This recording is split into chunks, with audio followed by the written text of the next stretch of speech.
Hello and welcome back to the Football Phone-In Show, brought to you by Stefan and Sam. Hello. And a massive shout out to Ballymacash Rangers Football Club, who sponsor this podcast and let us use their wonderful venue. It's lovely in here, isn't it? It's really, really nice. It's a great place to have the podcast, and it's a great football club as well on the rise, so we're excited for them too. Get yourself down to the pitch. Go and play on the pitch. And that's what we were talking about earlier. The pitch just outside this place to the left-hand side where we're recording, and we do need to go out and do some penalty shootouts. Yeah, penalty shootouts, crossbar challenge, etc., etc. So you can expect maybe a bit of that on the Ballways social media channel as well, YouTube channel, so keep an eye for that. Tell us what you want to see, because I'm actually the greatest penalty taker in the history of the world. Yeah, that's what we were debating about, but I'm up for trying to prove that wrong. Yeah, I've never missed a penalty, so there is no way you can win. He's a pro freestyler, so obviously he can't miss. He doesn't miss. Oh no. What have we become? But I need to wear better shoes. I'm definitely not taking, if you're watching on YouTube, I'm wearing Yeezy foam runners, which are not the football shoe. That would be fascinating, actually. Although Speed did wear them at the Sidemen. You'd seen it. Speed wore them as a football boot. No. At the Sidemen football charity match, mate, last year. What, he was wearing them on the pitch? Yeah, so Simon from Sidemen had went into a shop with these and said, can you turn this into a football boot? So obviously they put a hard plastic in the inside of it, so it wasn't so soft and shit. But I never seen and that. Hardened it, and then had boots in the sole, put studs on the soles as a boot. Right. And he wore them, mate. That if you watch the replay, it's them as a boot. And he scored a good goal with them on too. It's disallowed, but oh yes. So yeah, I'm going to change my shoes for that. You just get them designed as boots, and then we'll go for it. Yeah, we'll do that. I don't know who would do it over here for me, but we'll maybe find out. Yeah. Oh mate, there was another thing I was going to do. In a shop, I wanted to get a T-shirt printed. I wanted to get Arsenal Champions 23 on the back. I remember. What do you think of that? I remember you coming, and that was me a couple of months ago. Yeah, I wanted to do it. When was it? I don't know. January. Went like 5 points clear or something. I was like, league's over, lads. Yeah, league's over. I know, and you were the one debating with me last week that Arsenal might not win the league. Mate, I think it's like 50. But it was good. It was going to be good content in the streets of Belfast because you would have had all the fans shouting at you. Yeah.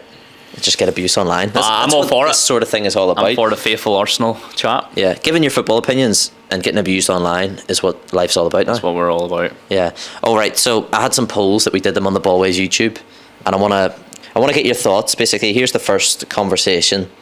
There was nearly 2,000 votes on this one, and it was which player was the best in their prime, and you get these three options, which are Eden Hazard, Gareth Bale, and Mohamed Salah. Three top players and a lot of votes there, so keep them coming in. We'll love to see it. I polls on the YouTube pretty much every day. That's class. Three top players there, because in their day, this is prime we're talking. Yeah, on their prime days, all three of them are unbelievable. Eden Hazard single-handedly winning Chelsea a Premier League title, basically. Yeah, or two. Maybe even two of them. Quick feet. Pace, the finish he could do, unbelievable. You think of Gareth Bale, even in the Spurs days, as left back, then left wing, scoring flat out, chasing Arsenal to the fourth every year, and then going to Real Madrid and winning back-to-back Champions Leagues, most decorated British player of all time. As well, which has something on its own. For this discussion, I would say forget about all the trophies and accolades and player awards and so on. Yeah, just pretty much think of ability. Yep, the player in their prime. Let's do the eye test. Who's actually the best footballer out of these three? So you have to rank them 1, 2, and 3. Yes, mate, Gareth Bale's overhead free kick Champions League final.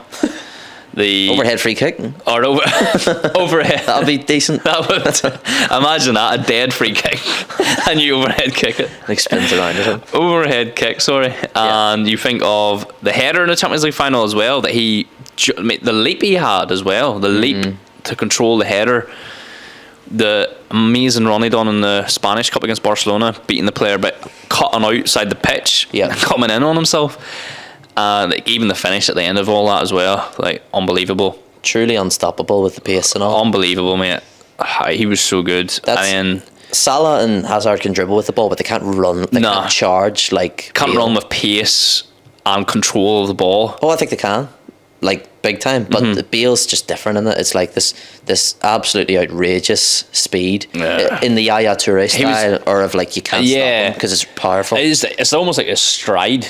Yeah. He's like huge or something. Like Just, so nearly just Haaland. takes it past. Yeah. It's not like a dribble. It's like it's like a charge. It's scary. Yeah. I'm sure it's scary if you're a defender. You're like, whoa, what's happened?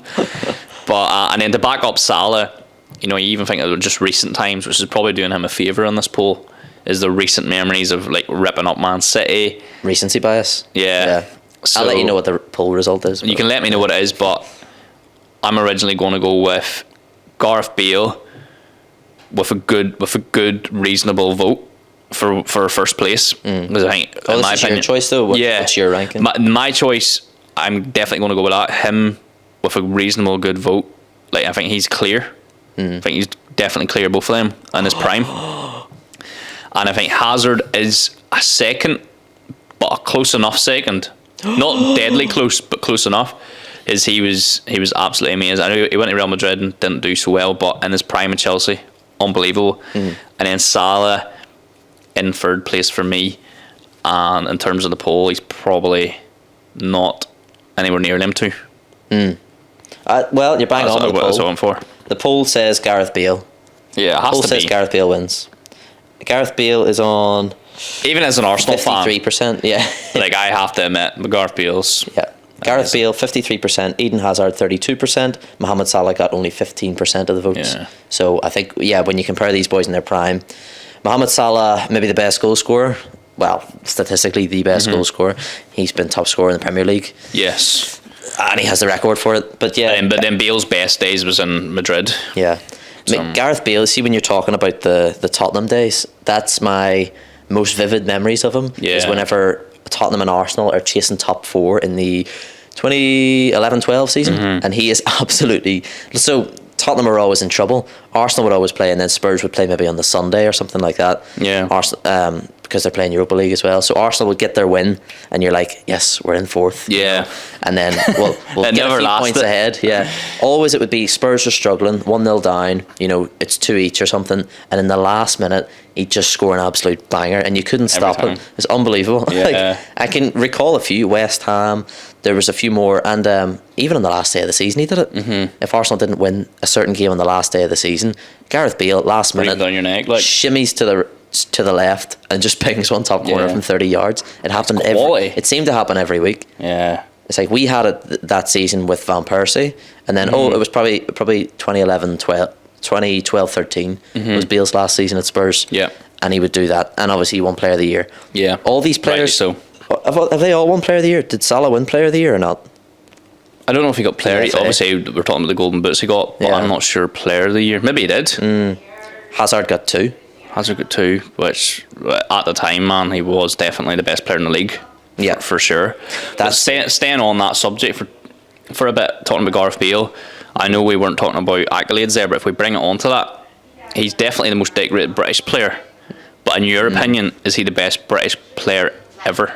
Oh, he's best I've seen. Yeah. Yeah. There was some. A lot of people would say, like, a lot of people make a case for Kane. I know he's not got the trophies that Gareth Bale has got in his cabinet, but in terms of goals and like maybe just status, a lot of people would put Kane up there. You think of other ones like even Aaron Ramsey for Wales.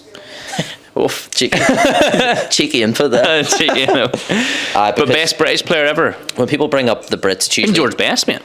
Georgie Best, boy, you can't beat him, can you? George Best, he's from here, lad. What are you talking about? But when you're thinking of it, it's usually the England names that you reel off, isn't Yeah, it? So you it got is. Wayne Rooney, Paul Gascoigne, who I didn't watch at all, Paul Scholes, Even Beck's. even those legendary defenders. Yeah. You got John Terry, Rio Ferdinand, and David Beckham. Nah, No. not quite.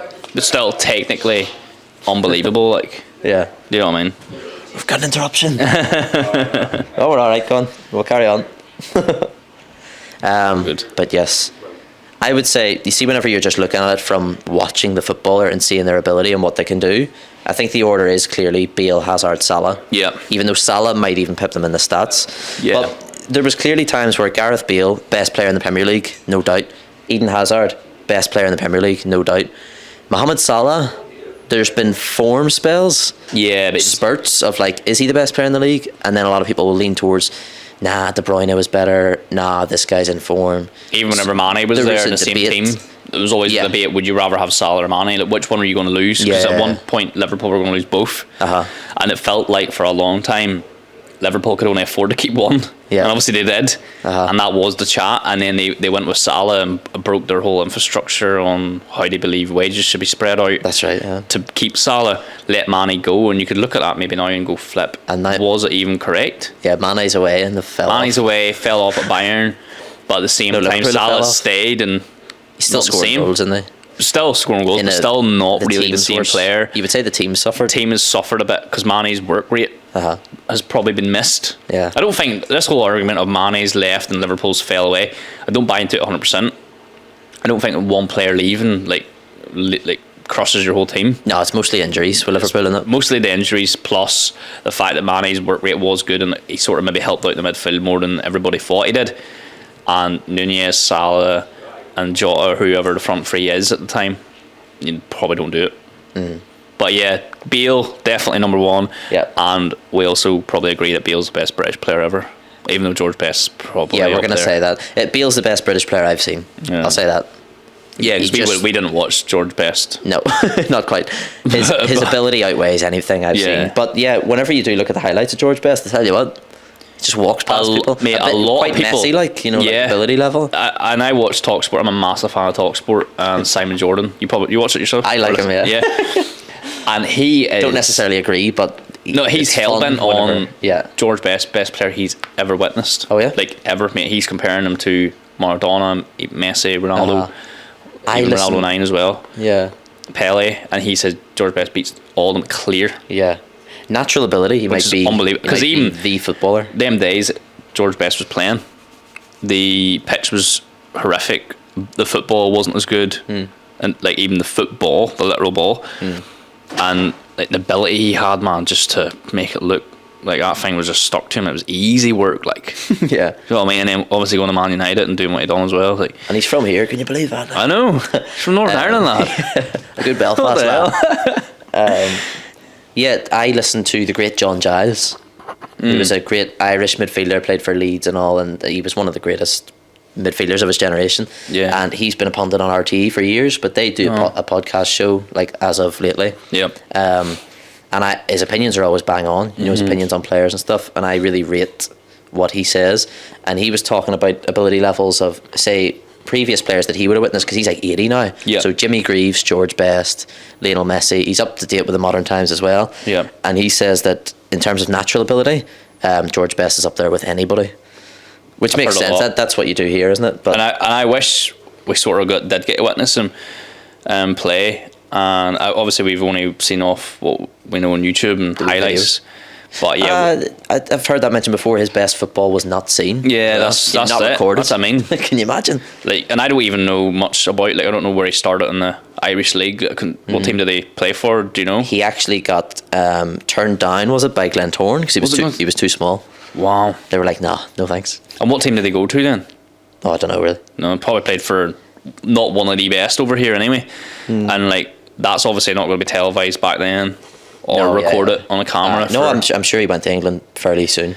And then obviously you've got his Man United highlights, because they were killing it. Some of them anyway, not all of them. Not all of them, but some of them. Because TV deals back then probably wasn't as lucrative and big. But yeah, George Best, we can't leave him out of that conversation. But based on what we know and what we've seen, probably our generation growing up, it's definitely Gareth Bale by a clear mile. Don't care about the English players. They've done well. I think the biggest argument you see online is like Wayne Rooney. Yeah. And I just think, because at club level, Wayne Rooney has, like, with Man United, you know, absolute legend. Premier League, Harry Kane beat his England record there. On the weekend. Harry Kane would be another argument. So that's why Harry Kane gets thrown in the mix. But best player of all time, I think you do have to look at the trophy cabinet. Wayne Rooney's got that in abundance. But Gareth Bale, the win 3 Champions Leagues back to back. The Champions League was never done back to back before until Real Madrid did it with him. Do you know what I mean? He's been such an integral part of it too. Yeah. And exactly, it's not to say he was on the bench or bench warmer. Like, he literally was a massive part. He scored big goals. Yeah. You know what I mean? So no, Gareth Bale does get slightly underrated. And it's probably just because of his work ethic at the end. Yeah. Went towards golf. Which I'm sure he's good at as well. Yeah. I've got another poll for you, which was, this is one, we only threw it up yesterday, but who has the best national team right now?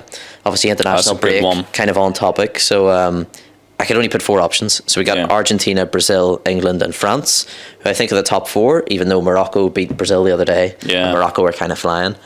But I think you got to look at the teams and the squads, and that's more what this question is about. So who's the best national team? That's a good question. Like, really, the 4 you picked were really good. Yeah, they probably are the 4 best, to be honest, in terms of like squad depth. And I was a big fan of Brazil going into the Qatar World Cup in the winter. Yeah, favourites for Qatar were Brazil and Argentina. They were, and I was a huge fan of Brazil going in. And we were talking about it earlier off camera. That see the squad Brazil has, you just forget how good it is until you literally see it. Yeah. With Neymar, Vinicius Junior, even like Paqueta, midfield. They have all sorts. They've just got so many options. The Newcastle boy. Yeah, you got Bruno Guimaraes. Yeah. They've loads you forget about. Even Richarlison's a quality player. Gabriel Jesus was fit for the World Cup as well. Like, yeah, I thought they had a really good squad, and there's obviously a shout for England. England's always had a great squad. I think England's first team's the best, and I think they're just badly managed. And the reason I disagree is because I feel like the defence for England is far weaker than the likes of France.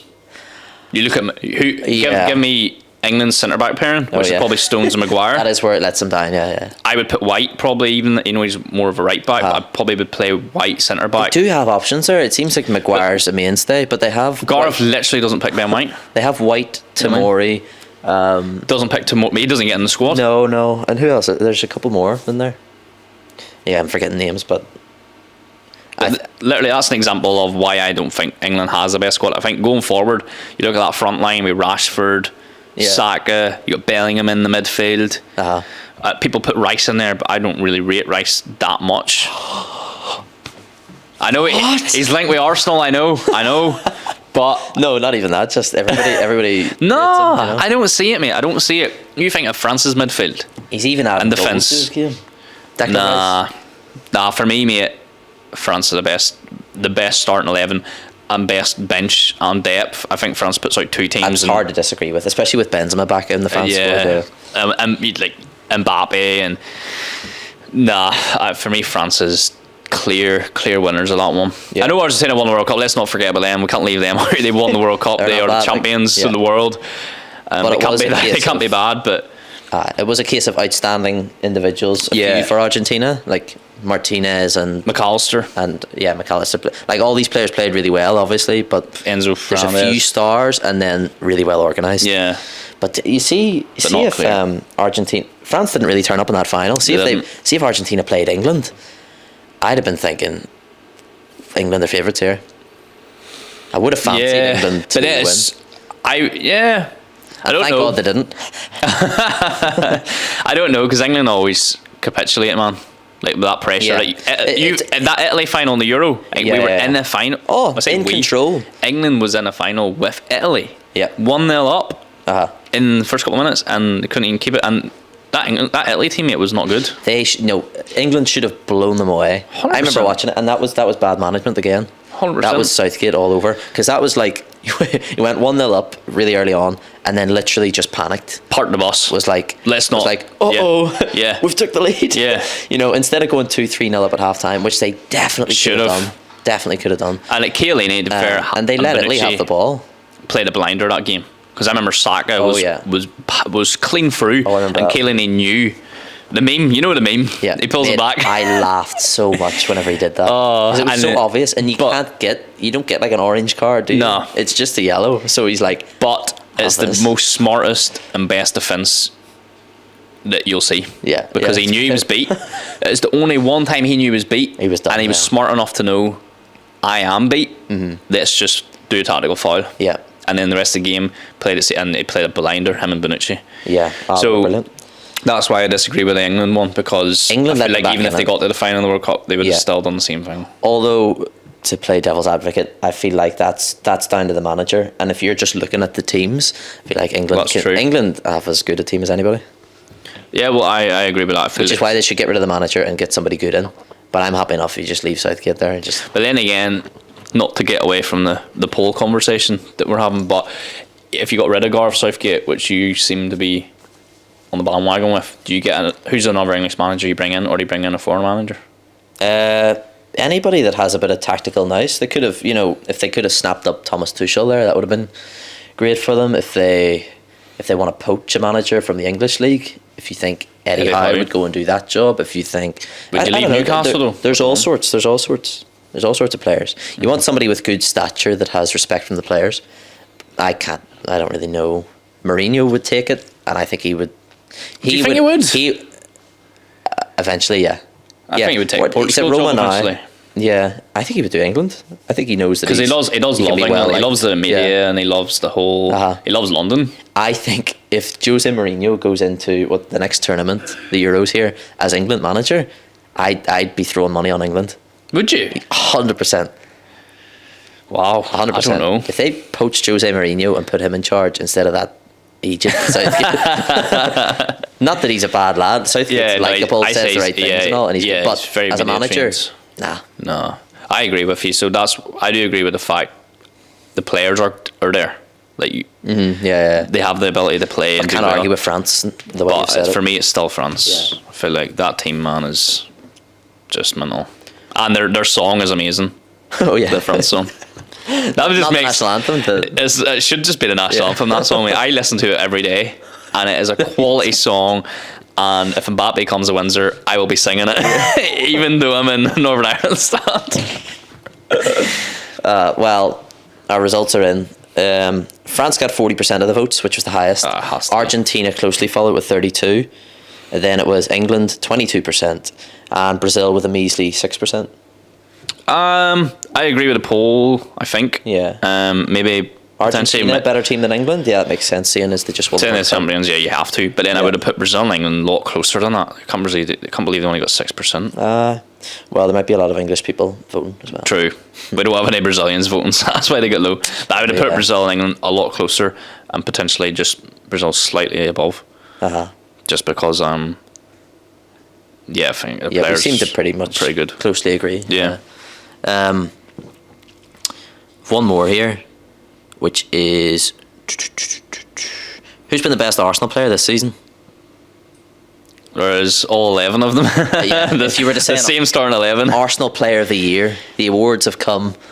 You get your votes in now. Who is it? Obviously, we're 10 games left this season, so this could vary coming into the end of the season, depending on what happens. But at the minute, you'd have to say Saka. Bukayo Saka. And then you would put Odegaard in a very, very, very close second because he makes the team tick a good bit, and he's captain. Odegaard's the big shout. Odegaard's the one that's getting shouts for PFA Player of the Year. Yeah, he should. Captain of Arsenal at 23. Yeah. Does he captain Norway as well? He's 24 now, but yeah. Oh, is he 24 now? And the work ethic that man puts in a game. You watch Arsenal, obviously. The amount of running he does, forward and back. That's right. The assists, he's the Mesut Ozil with a bit more work Ozil with a work rate, which is your dream player. And it's funny, we talked about Ozil last week, and he retired. Yeah. He listened to the pod, mate, and he was like, "Fuck, I am finished." Yeah. But big career. Big love for Ozil. Brilliant career. You can look back at a great career. 100%. But yeah, I'm gonna go with Saka, but Odegaard close second. Even though you could put a lot of players in there though. Thomas Partey, very big shout. Saliba, Gabriel, even Ramsdale, some really crucial saves. You even think of the game against Bournemouth where that big save at 2-0. Yeah. Keep us in the game and stuff. So he's done well, hasn't he? So many and a lot of people were not happy with Ramsdale coming, including me. I was like, why are we signing Ramsdale? We just got rid of Martinez. We had Leno, who I thought was still a good keeper. Got rid of him, obviously to Fulham, and then we brought in Ramsdale, and I was thinking to myself, have we just signed Ramsdale to give him number one? There's no way. I thought he was coming in as number two. No, Leno was still there, and people thought Leno would be number one. And they were swapping them out, and I was like, we're actually bringing him as a number one here, which I couldn't believe. And he's turned out, mate, to be a super signing. So and a lot of players get a shout. Yeah, do you agree with the common opinion that Thomas Partey is Arsenal's maybe not best player but most important player? 100%. Or is Odegaard more important? Or is Saka more important? I would go with Thomas Partey because the stats says anytime Partey does not play or gets subbed, we literally lose. Yeah, I mean, you can see the difference in the Europa League games and stuff. Yeah, you watch the Sporting game. Yeah. Partey came on, mate, and it was a different game. They didn't have a midfield when all Partey of a sudden came on. Arsenal just have the ball the whole Jorginho time. came off, Partey came on, and Sporting did not leave their half. Literally. Yeah. It was. But he is, like we were talking earlier as well about just levels of quality of players. Even watching the Irish League, you can tell players coming through, wow, they're just a level above. And you look at Thomas Partey playing that Arsenal team, and you're like, wow, like he is running like the game, world class.